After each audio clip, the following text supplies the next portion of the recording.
Behind me is one of the world's most productive inland fisheries, the Tonle Sap.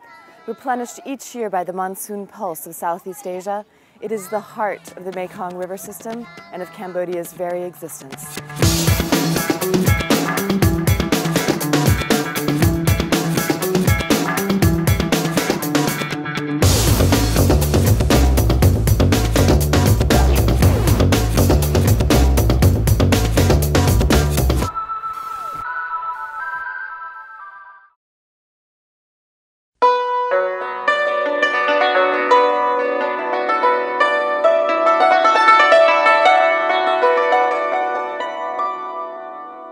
The Tonle Sap was formed thousands of years ago when, for the first time, the Mekong River's seasonal flood surge flowed into these low plains.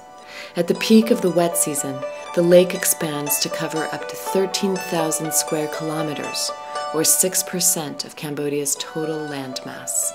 Well, the Tonle Sap's a really strange lake because in the dry season it's only about 3,000 square kilometers in size, which is still pretty big.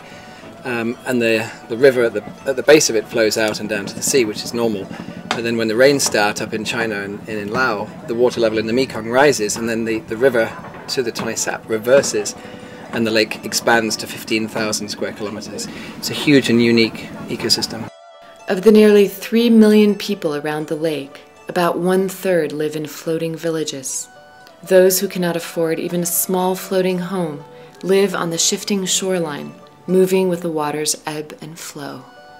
For the people of the lake, as for all Cambodians, fishing provides food security, and these fish are the children of the Tonle Sap.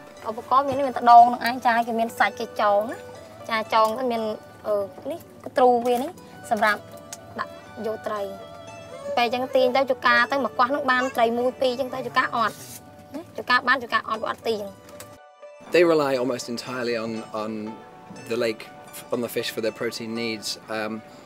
There's very little. You may see a few people with a few pigs, and that's about it. But if the fishery is lost, then you would have immediate food security issues and a famine for the 3 million people in the floodplain. But the remaining people in Cambodia also rely on the fisheries. I mean, Cambodia has the highest per capita catch rate of any country in the world. Nearly all of the 1,500 fish species in the Mekong Basin follow the river's seasonal pulse, migrating to flooded lands to spawn and rear young between July and September. It's all a very complicated ecosystem that has a sort of a strange double flow of the river and a rise and fall of the water levels. And as it does so, it brings in something like 200 different fish species, from tiny little freshwater pufferfish to the largest freshwater fish in the world, the Mekong giant catfish. An incredible array of beautiful fish species, and one of the highest freshwater biodiversities in the world. But like so many of the world's natural wonders, the Tonle Sap is suffering critical strain from human exploitation and development. Destructive fishing practices and deforestation are already devastating the fish stocks, while concentrated pollution from floating communities is a serious threat. However, these issues will pale in comparison to what will become of the Great Lake if numerous hydropower dams planned for the Mekong combine with climate change to disrupt the seasonal flood surge that gives life to the wetlands. I think one of the major issues that is facing the Tonle Sap, not just climate change, but is the dams on the Mekong main stem.